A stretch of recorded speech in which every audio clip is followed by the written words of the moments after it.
Hi friends, welcome back to our channel if you've seen our videos before. If you're new, my name is Abby, and today I am going to be attempting my very first reading vlog.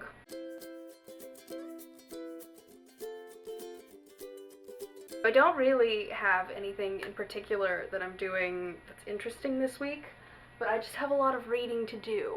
So I thought potentially vlogging the whole thing might help me actually get things done. So that's what we're gonna try. Also, this is a new camera and it does have a viewfinder, so if I keep looking at the viewfinder instead of the camera, I'm sorry. But we got this new camera at like Christmas time and we were gonna try it out before the like return policy expired, and then we didn't do that. So we have it now. So we got it to be like a new vlogging camera, and I don't know how it's gonna be. So I'm gonna try it out while I'm just like puttering around the house this week and see if I like it. It's purple, so like can't be that bad, right? So this is the stack. To be honest with you, to be fair, this is the stack of things that I like actively am going to attempt to get through this week. These two are bonus if I can finish these three. First up, Romanov by Nadine Brandis. This is a reread for me, but the read-along group that I'm reading this with, the final discussion is like Saturday, so I am 115 pages in. This is a reread for me, like I said, so I technically do already know what happens, but if my experience with Nadine's books in the past is any indicator, and my experience with this last time, I shouldn't have a problem finishing it this week. I just need to actively read it. This is a historical fantasy retelling of the story of Anastasia Romanov. Essentially, in this version, she has been tasked with carrying a spell in her suitcase with the family into exile. So currently where I'm at, we're in exile, and I'm not gonna say anything more than that. That's all you get from me for now. You'll get more from me later, but I'm hopefully not going to spoil anything. I'm going to try my best not to spoil anything. Next up is The Empty Grave by Jonathan Stroud. I am right at, I think, 90 pages. This is book 5 in the Lockwood & Co. series. So this series is about a group of teenage ghost hunting agents in this alternate London where ghosts are real and they are causing issues. They are causing problems. We follow Lucy, who has joined up with the agency Lockwood & Co. in the first book, and this is the last one, and I'm already not ready. I'm not emotionally prepared for this, I don't think, but I'm okay, I'm looking forward to it anyway. Last one this week, Lavender Tears by Sandra Cunningham. I am there as of last night, 52 pages in-ish about. I love this cover. It's beautiful. This was sent to me by the author, so shout out to you, Sandra. Thank you for sending this my way. This is a biblical fiction story about Mary of Bethany, and I don't really know much more than that, other than it's about her life, and I'm enjoying it so far, so yay.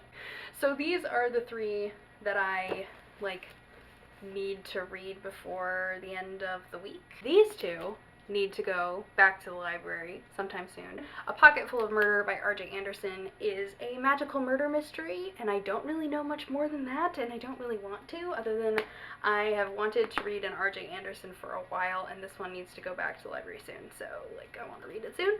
And then Shadow and Bone, which you've probably heard a million things about recently. I don't know much about this other than it's like a high fantasy story with magic, and that's about all I know. Also, currently, right now, reading 2 books with reflection in the title.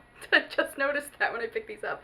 Reflections on the Psalms by C.S. Lewis, and currently reading with my Bible routine every night. Just started it. I'm only 2 chapters in, and I'm really enjoying it so far. So there's that. This isn't really going to be mentioned much, I don't think, because it's just kind of like my nightly Bible reading thing, so I'm probably going to be done vlogging for the day by the time I read this, assumedly. And then I need to start Reflection by Elizabeth Lim at some point, probably this week, because this is the book club pick for the Tales Old as Time book club that I host here on our channel for the months of April and May, and it's already May's almost over, so I need to I need to read this. So I personally love watching reading vlogs. I think they are the coolest thing. It's basically like a book review in real time. You get to see people's like reactions and their thoughts as they're reading, and I just think it's the most fun thing ever. I love watching them a lot, and so I thought I would attempt to do one myself. Like I said, this is a new camera, this is a new experience for me. My room is so dark because the sun just went behind some clouds. So that's fun for me. This is how I am in my natural habitat on a given day. Anyone in my family will tell you this is probably what I look like 80% of the time. So I'm in like a comfy Disney t-shirt, pajama pants, no makeup, just me. It's currently 5 p.m. on a Wednesday. We're gonna go Wednesday to Wednesday, I think, with this vlog. We'll see. If I'm successful, you're seeing this. If I'm not, it will die. So grab yourself some hydrating beverage. Mine is water in this Food and Wine Festival tumbler. And grab yourself something hydrating. Let's get to reading.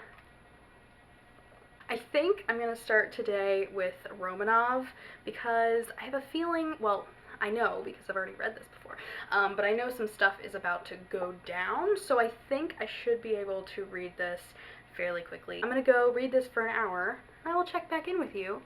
We'll see how much I've read. Wish me luck. It's been an hour, right at. I was on page 115, I'm currently on page 160, and I am sad. Something really sad just happened, and I'm not okay. So now I need to take a little break. I have to go upload the video for tomorrow, because it's currently Wednesday, and we post on Tuesdays and Thursdays, and sometimes Saturdays and Sundays, depending on if we have stuff to do. So I'm gonna take a break from this, go upload the video. I edited it already, so it's ready to go. And I'll check in with you later. We'll do some more reading of this. We're about to the point where I doubt I'm gonna be able to stop till I'm done, so yeah. This has one of the craziest plot twists I've ever read. I can't handle it. I can't believe she pulled this off. This will help you for now. I will save you. Maybe. I love you. Always. I'm not okay. Oh, okay. I'm fine. I'm fine. Hello.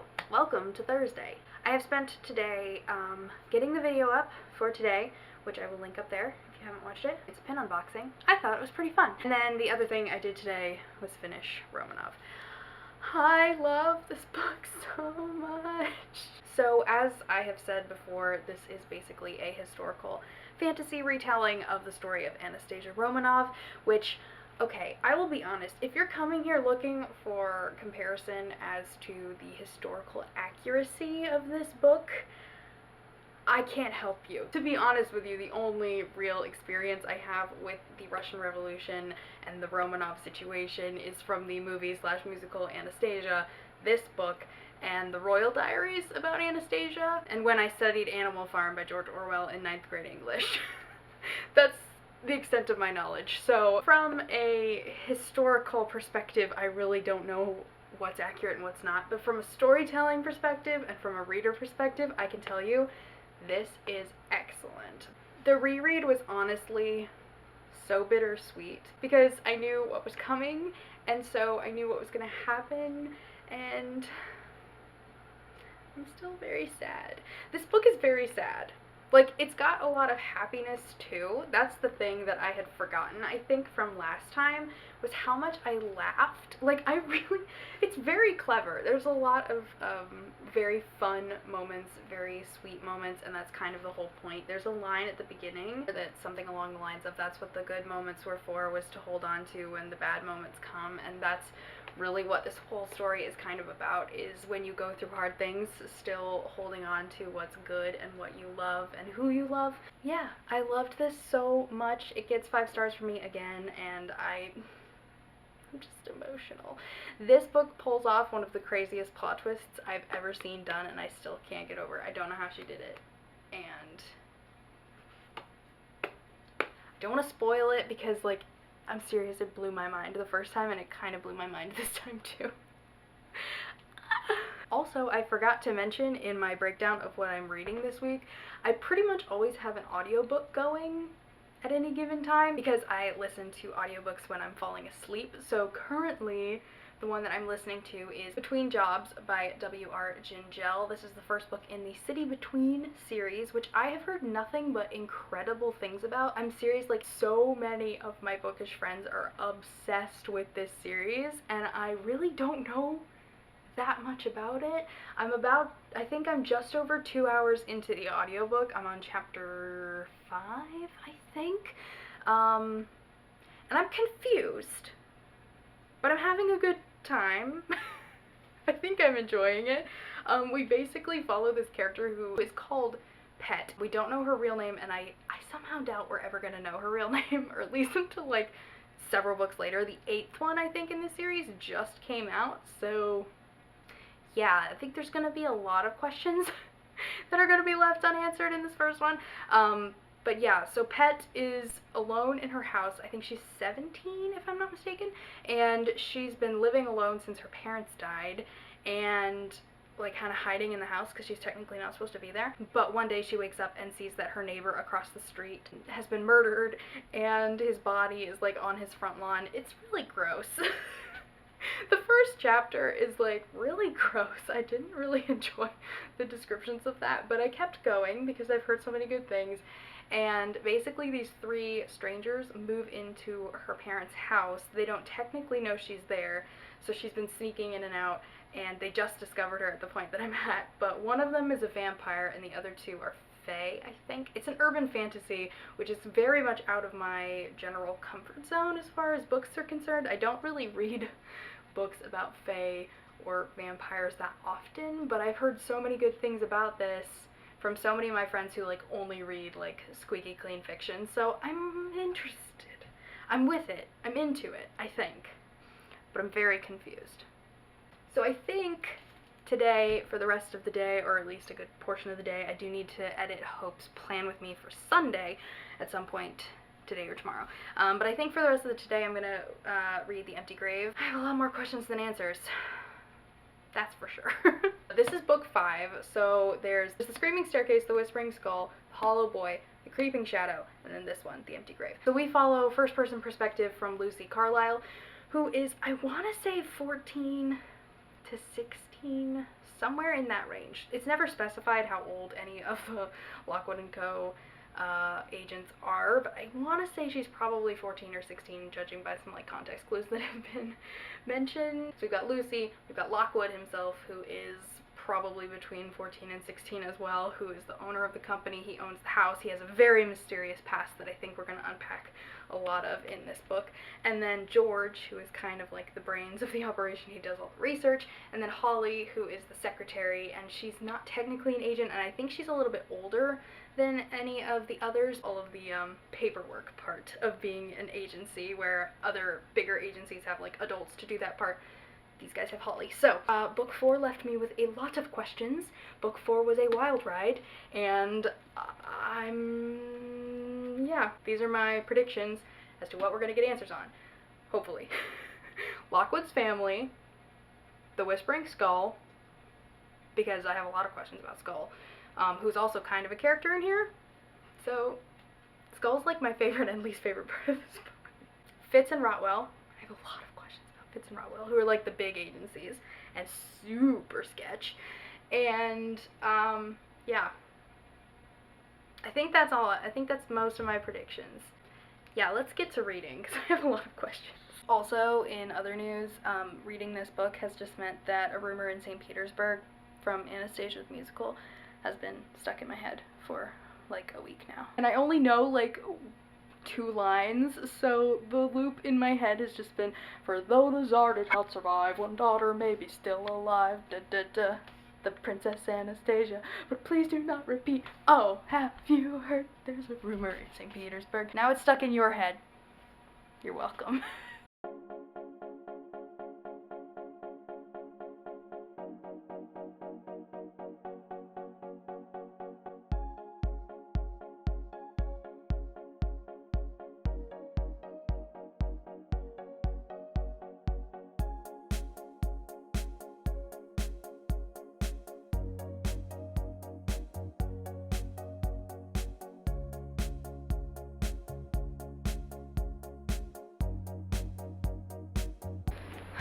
I love how we have to deal with the big nasty ghosts. Last book it was a cannibal.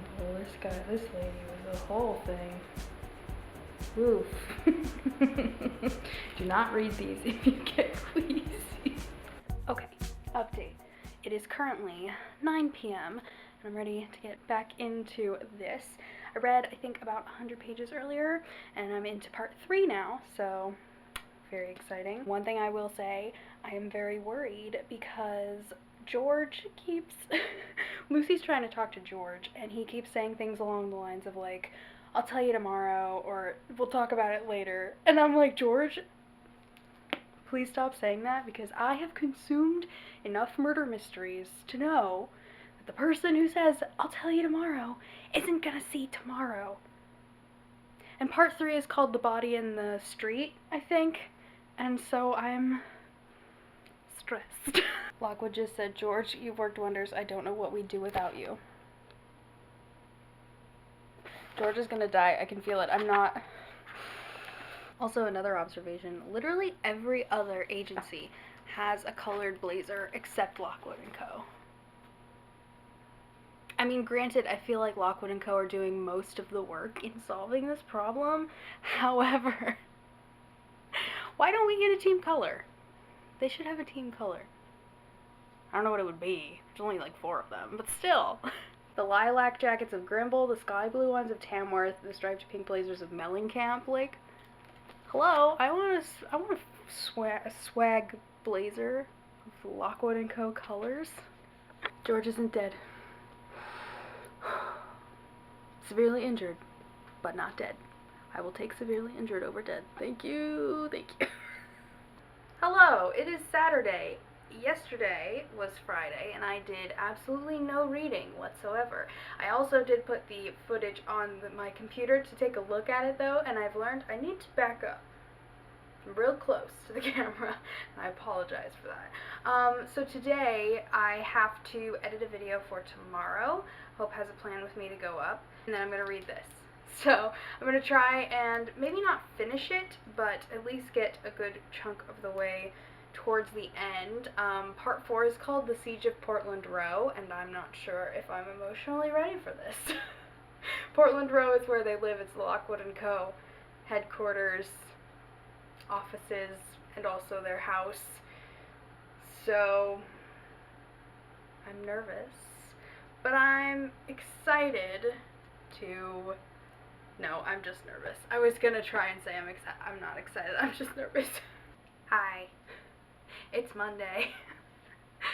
So, I have been the worst at A, reading, and B, vlogging. I have done neither of those 2 things in the past 3 days. The reason for that, I find personally, I can either be in a reading mindset or a writing mindset. I can't do both at the same time. It's been a thing for me for a long time now, so the past couple of days I've actually been writing quite a bit, which has been a lot of fun, but what that means is that, like, 0 reading happened. But last night I finished Empty Grave.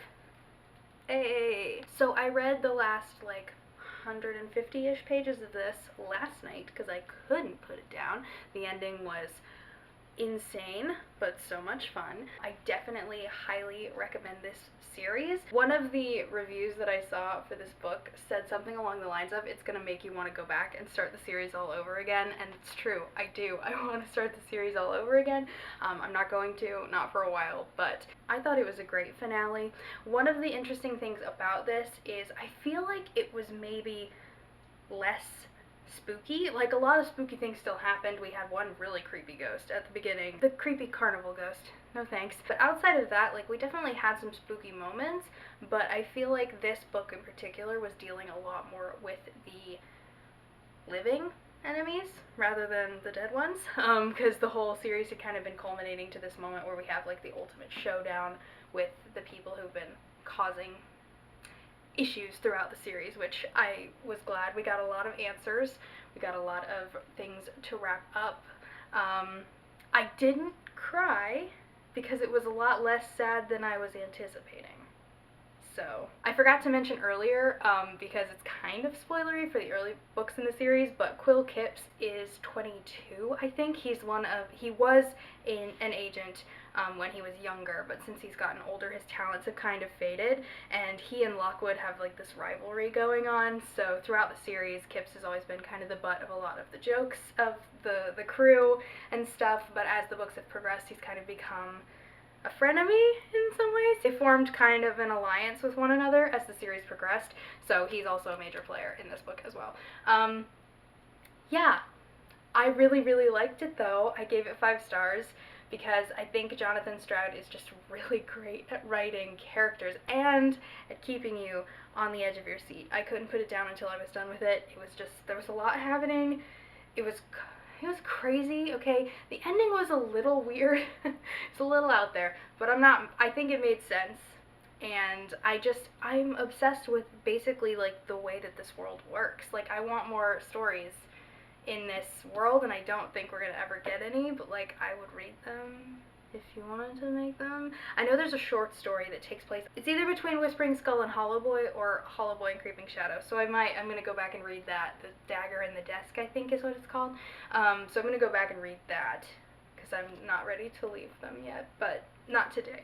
Today we are going to read Shadow and Bone. So you've probably heard a lot about this series and this book in particular. The Netflix adaptation of this book just came out, and it included some of the Six of Crows gang because they're all set in the same world. But honestly, I have no idea what this is about, so shall we read the synopsis together? Let's do it. Soldier, summoner, saint.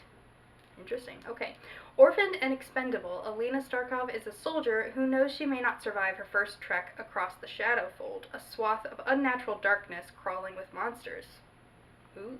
But when her regiment is attacked, Alina unleashes dormant magic not even she knew she possessed. Ooh, I love a good dormant magic story. Okay. Now Alina will enter a lavish world of royalty and intrigue as she trains with the Grisha?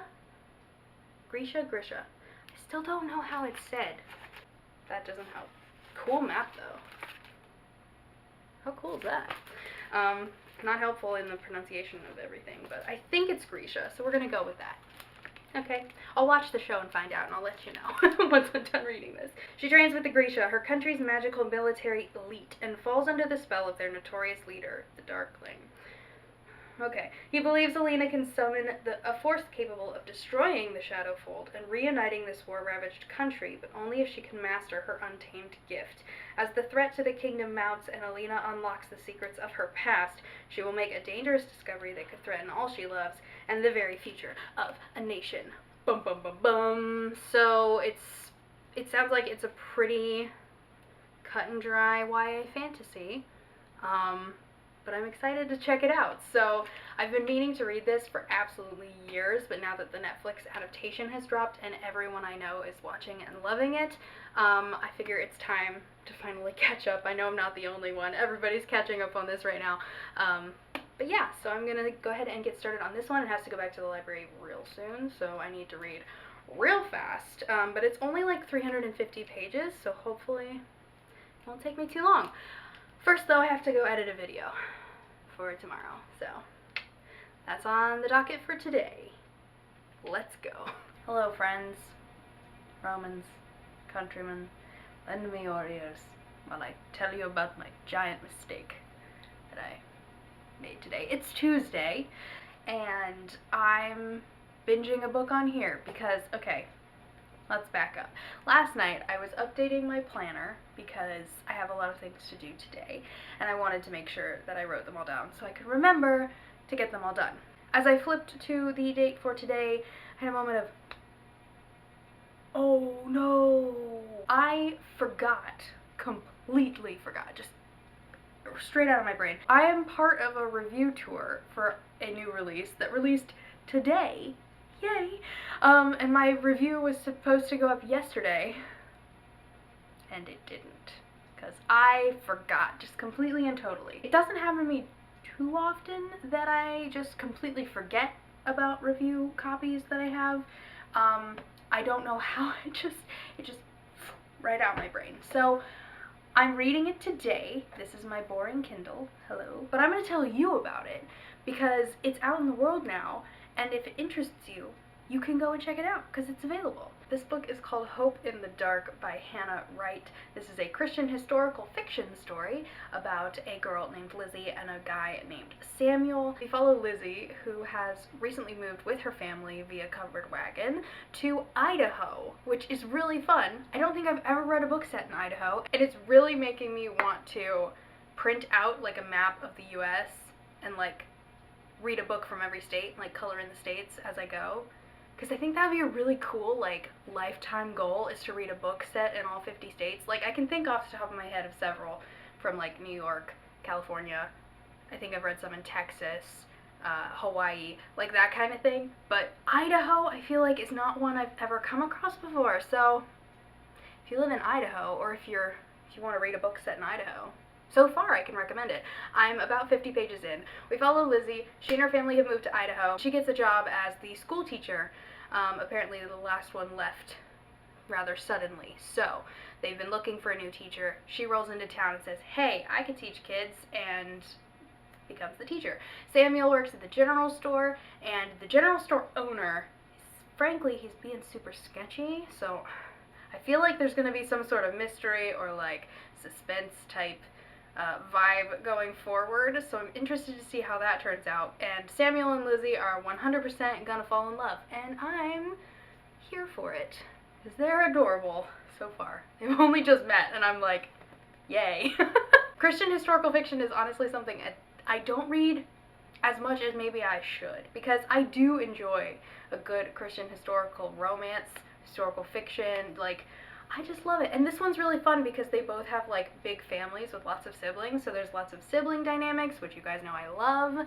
So yeah, I'm enjoying it so far. So it's Hope in the Dark. I'm gonna let you guys know about it, and I'm gonna read as much of it as I can today and get my review up ASAP, because I just feel awful. I feel so bad. So now I'm going to check off more of the stuff that was on my checklist for today. I'm gonna put on some jams and go fold some laundry. Yeah.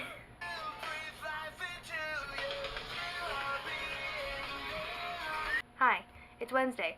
Welcome to the floor in front of my bed. Today has been a filming day, so I filmed a Funko collection part 2, so you'll be seeing that sometime soon.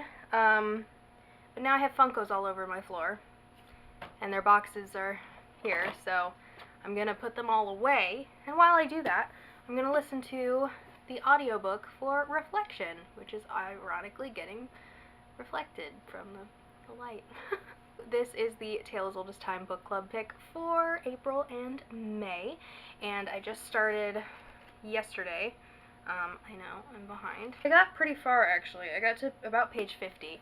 So I actually found the audiobook of this from my library, so I'm going to listen to that while I work. The Twisted Tales series are basically all Disney movie storylines, but some question is changed. Some event, something is different, like in the Beauty and the Beast one. The question was like, what if Belle's mother was the enchantress who cursed the beast?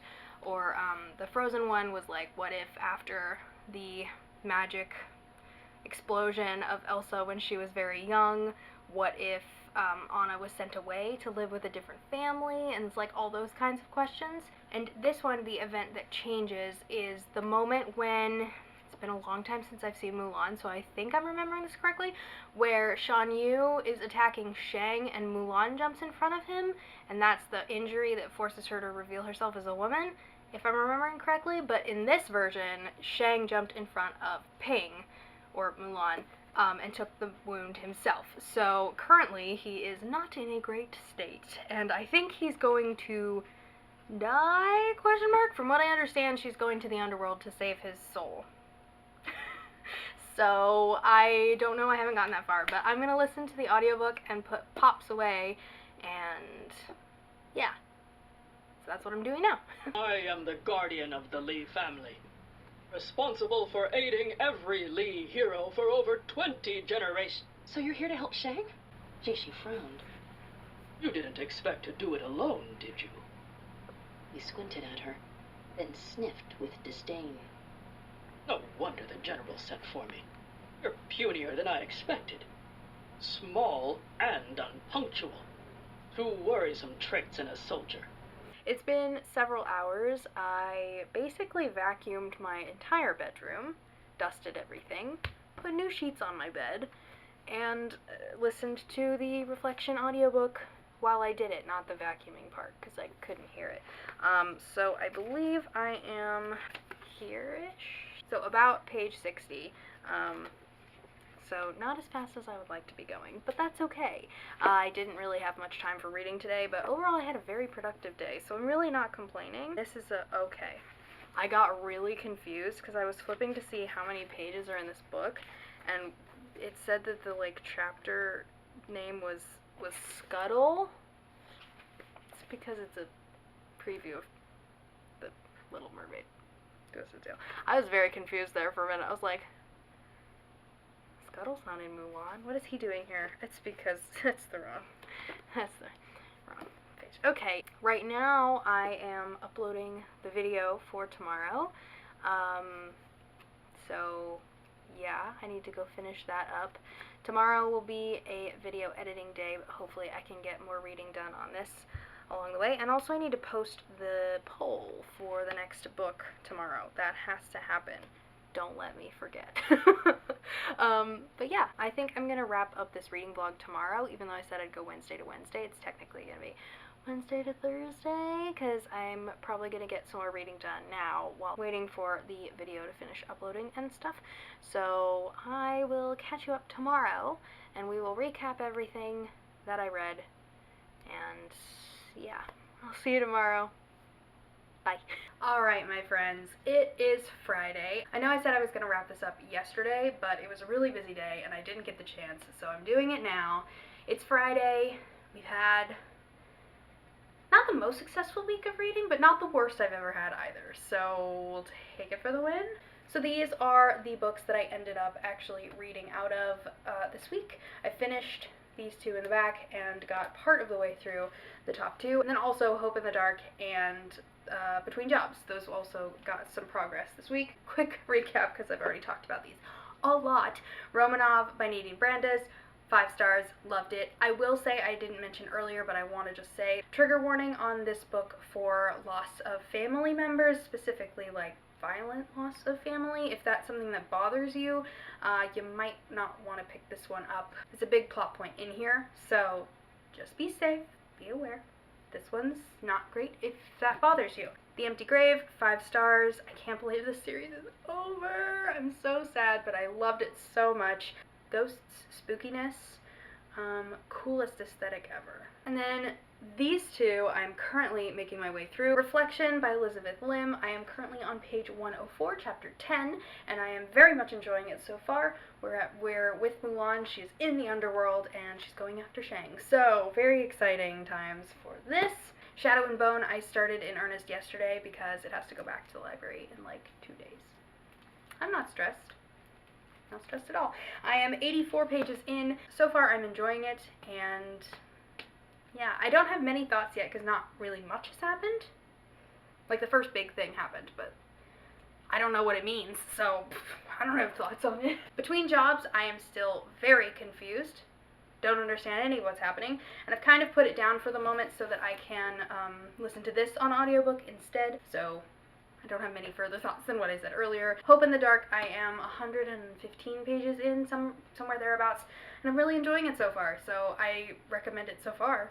I'll have more thoughts in my second quarterly reading wrap-up in June, but for now, these are the books that I read this week, and, you know, maybe not my best reading week ever, but not my worst by far, and I really enjoyed all of them, so can't be too bad. So that is it for this reading vlog. I hope that you guys enjoyed it. I hope it was fun. Let me know down below what you've been reading lately. Tell me all of the things I want to know.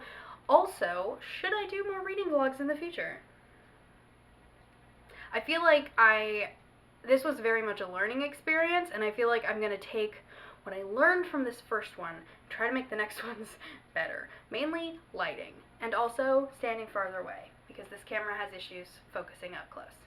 So, So now I'm off to edit more videos because that's just constantly my life. Read more Shadow and Bone and just have a nice Friday. I hope that you all are doing well. I hope that you enjoyed this video. If you did, give it a thumbs up, subscribe down below for more Disney and bookish magic, and I will see you in the next video.